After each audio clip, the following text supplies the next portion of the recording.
Hello and welcome back. It is Wednesday, August 9th, and we're back for the MLB DFS Slate breakdown. We'll be going over the highest owned pitchers, what pitchers you should target, the stacks to go over, stacks to consider, and before we get into all that, we're going to go over yesterday's slate real quick over the perfect lineups and the winning lineups. But before we get into all of that good stuff, make sure to come join us at LineStar. $29.99 a month gets you access to all of our props, all of the DFS tools, the projections, optimizers, matchup tools, ownership for all of the sports we cover. So it is the best deal in DFS, and come join us. Get involved in the chat. Get access to all of it. It's a fun time. Chat is great. We have some real characters in there. I do very much enjoy being involved in chat. Now, let's get into the fun. We're going to jumping right into it. All right, we're going to go over today. We're going to go over the yesterday's slate, the highest owned pitchers to target, and then also go over some stacks for the main slate here. Now, get into perfect lineups, and we already got a game going today, so get into yesterday. All right, so the lineup for yesterday, the perfect lineup, we got Jameson Taillon and Logan Gilbert. Gilbert was absolutely insane yesterday and just demolished my Padres. It hurt. But he pitched lights out. Got to hand it to him. As far as hitters, really a bunch of one-offs, it was a weird slate in the fact that there wasn't really one team to really, really stand out. But it was a good slate nonetheless. It was fun. The Braves put up 8. The Yankees put up 7. The Angels put up 7. So anytime that kind of happens like this, where it's all across the board, the perfect lineup is usually all one-offs, and that is exactly what happened yesterday. But the winning lineup was still stacked. We got Gilbert and Kikuchi as the pitchers. We got a 2-man Baltimore stack, 5-man KC, and a Texas one-off with Seager. And Malphite Pad took home the win. He actually won, I think, just a few nights ago as well. So he is having a very good August. And congrats to him. Nice lineup construction. Very contrarian. He didn't use Scherzer, who was extremely high owned, and got different just all over the place. So, way to go. Nice winning lineup there. Now, let's get it over to the good old FanDuel.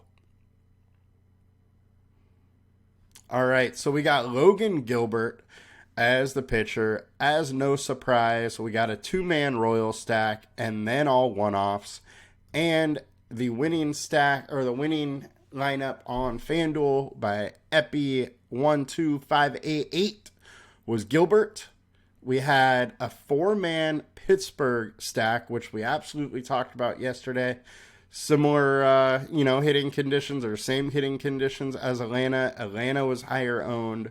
Nobody was really on Pittsburgh, and they were affordable. 2-man Atlanta, or 3-man Atlanta stack, and a Houston player there got it done. Really good lineup, and this is a construction that I actually had a decent amount of yesterday. Just didn't have Gilbert in there. That was my big fault yesterday, was pitching. I didn't have enough Gilbert, and probably had a little too much, say, Giolito. But it was a good slate nonetheless, and congrats to Epi for winning $20K. And now let's get into the fun of today. All right, so going over to pitcher ownership here.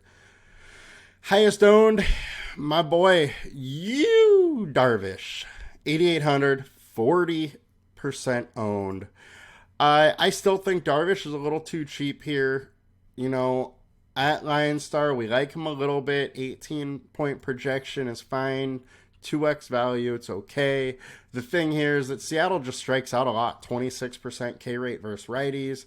They are, however, a decent lineup. They hit the ball hard. 180 ISO, 323 WOBA.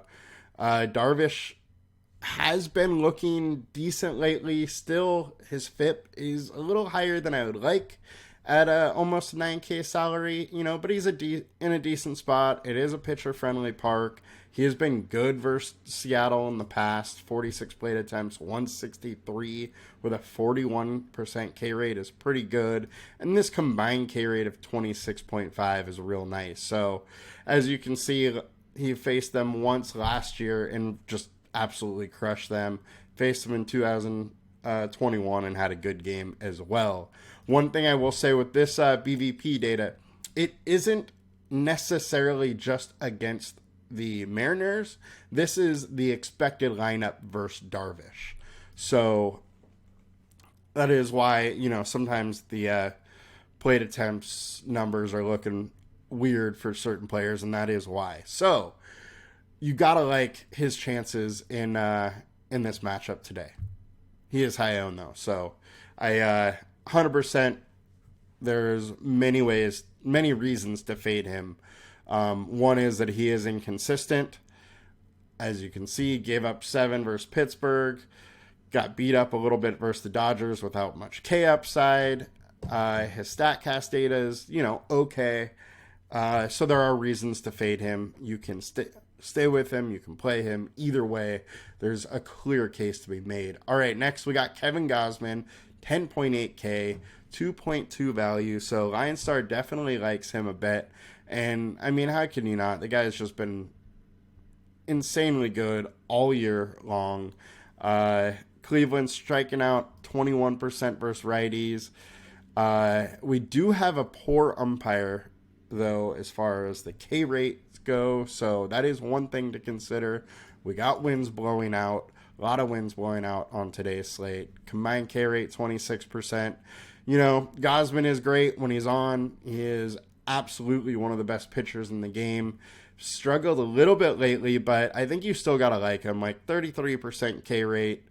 Low FIP, 2.8 FIP over his last 20, 3.6 over his last 5. He's in a fine spot. I do not mind getting to some Gausman whatsoever. Nick Flaherty next, 7,200. Only 1.7x value on LineStar, so we are not loving him very much today. He had a really good first outing with Baltimore. One thing that I do have to bring up, though, is that he did have a little more velocity on his pitches with the Orioles. Now, I don't know if that was a team thing, that the Baltimore Orioles want him to throw, a little bit harder, and the Cardinals didn't. But it is something to kind of watch as he starts with this new team. The Orioles may have a little bit of a different way to have him pitch. And if so, it looked pretty good that first time out. But altogether, if you're going by who he's been, this isn't a great matchup. He's versus the Astros, which is good. 3.9 FIP. His K rate is kind of meh, 22%. Only a 23% combined K rate. Now, that is decent at 7,200. I just don't love it. And he's another guy that is a little inconsistent. He can get you 7 one day, 28 the next day, then go back down to 9, something like that. So, with ownership being here, this is an easy one for me to kind of get off if I wanted to. All right, Shohei Ohtani, 2x value. He's in a great spot. 5-star alert score. The wind is blowing out, but he is at home. Giants strike out a decent amount. Ohtani has a great K rate. So I think all things considered, Ohtani's in a really good spot here. One thing I think we should bring up is last time out, he only went 4 innings because he had some cramping. We know over the last couple weeks he has been dealing with this a little bit. So it is something to kind of consider. Maybe he's getting a little tired. he definitely isn't pitching quite as well as we're used to. FIP of 5 over his last 5 starts versus 412 over the last 20. That K rate is also a little bit down, but all in all, I like Shohei. He's not that high owned, and he has as much upside as anybody on this slate. So I think you do need to consider him, especially with him being a lower owned. Luis Severino, man, what has happened to Sevy? Sevy has just been a mess lately. He's at risk of losing his roster spot. So the Yankees have not confirmed the lineup yet. That's why all the stats aren't here yet. So we don't have him yet on our platform. It is expected that Severino is going to start, but nothing is confirmed yet. At 5,600, he is in consideration for me. I'll just say that. Don't love him, but he is so cheap that I got to think about it. Max Fried, 9,400. Once again, we do have good hitting weather here. Fried is averaging 23% more fantasy points away. He's showed some nice K upside lately. Pitt strikes out a decent amount, 27% K rate here. We have 2.3x value on him. I think you really need to consider Fried. Definitely at low owned. We got good umpires. Pittsburgh isn't good versus lefties. I think there's a lot to like with this matchup for Fried. One thing we do need to say is he only went 72 pitches last start. He did go 6 innings. He did have 8 Ks, but only 72 pitches. Now, there is a chance, because it was his first start back, that, with a big lead versus the Cubs, maybe they were like, hey, why push him? And that could be the case, but, there is a very good chance that he doesn't go over 90 pitches today if he only went 72 last time. Just want to say that. All else considered, I do like Fried. Emerson Hancock, he's getting pulled up from Double-A, actually. So he's going straight from Double-A into the major leagues. He has a 4.32 ERA, 1.23 whip, 38 walks, 107 strikeouts in 98 innings. So he's been decent at Double-A, but now he's stepping up to the major leagues versus the Padres, which are a very good offense. With his K upside at 4K, he is in consideration. I mean, he's striking out over a batter an inning. So, his strikeout rate in the major leagues is probably right around 23%, something like that. And at 4K, that is interesting, especially if he can limit a couple runs against the Padres. Logan Allen is an interesting one to me. I would consider him a little bit. Only thing here, 22% K rate at 8,400. May not have the upside that we really want here, and it is versus a decent offense in the Blue Jays. Merrill Kelly, dude has been pitching very good all year. It is versus the Dodgers. They hit righties decently. I mean, they hit everybody decently, but they have gotten to Kelly in the past, so that is one reason to probably not go there, as he hasn't had a good outing against them in over 2 years. Can it happen today? Absolutely. But I just don't expect it to be a slate-breaking upside game, and for that, I would kind of want to fade it. All right, David Peterson is in a decent spot here. He's interesting. It's versus the Cubs have been hot, but I think he's just priced lower than he should be. And we got to bring up Nick Pivetta. Pitched a couple days ago, went 66 innings. It was, 4 days ago. So I don't know how deep into this game he will go. I believe there is... I just don't know. It's so hard what they're doing with him because, he only pitched 4 days ago. Is he going to, be able to go full out or not. I don't know, but he has been pitching insane lately.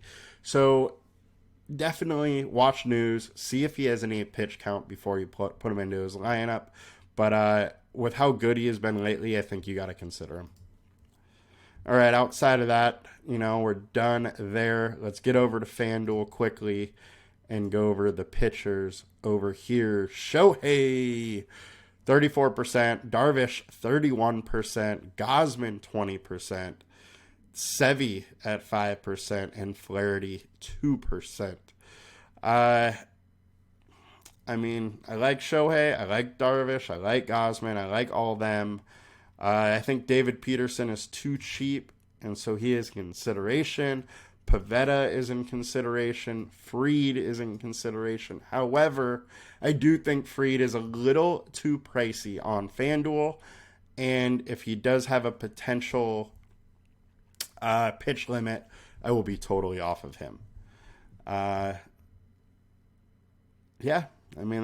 pretty much does it. I think you can consider Bobby Miller. I don't love him. Don't know if he really has enough upside to get it done in this matchup versus the Diamondbacks, who are a decent offense, even though they've been struggling as a team lately. But you could consider him as a one-off, as well as Logan Allen. All right, let's get into some stacks. Stack attack time.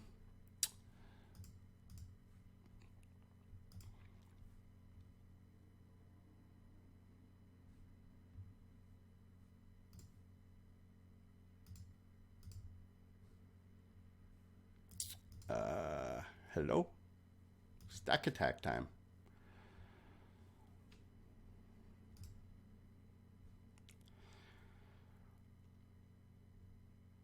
Taking a little bit here to load today.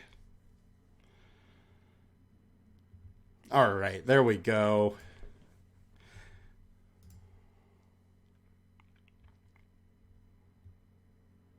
I think my computer's lagging a little bit. All right, so highest owned today, Boston Red Sox. No surprise whatsoever there. The Red Sox are in a really good spot versus Jordan Lyles. Lyles hasn't been a great pitcher. 5.35 FIP over his last 20. 4.49 over his last 5. But the real story here is, 1, Devers has crushed him. 2, we have great winds. Great weather for hitting in Boston today. So I think the Red Sox are absolutely in play today. As you can see, everybody's trying to go there. Makes a lot of sense. There's a ton of different stacks here for them. So definitely like them. All right. And then the highest projected, we got the Braves. Braves are looking good here. It is versus Quinn Prester. The hitting weather isn't quite as good as yesterday, but it is still in a good spot here. And Prester has given up a lot of runs through his short MLB career, so I think it makes a lot of sense going there. He has an 8.69 ERA, a FIP of 7.25. So while Prester does have a little strikeout upside, he's got shelled. So, this Braves lineup is extremely good. Do watch out for Acuna, because he may be out of the lineup. He did get hit in the elbow yesterday. I have not seen anything on how he's doing since yesterday, but watch out for that news, because that lineup will shake up quite a bit without Acuna. We got Houston coming up here too. I think Houston's a very interesting low-owned stack versus Flaherty. We know Flaherty's a little inconsistent. We'll see how that goes. Red Sox are in there as well. Oops.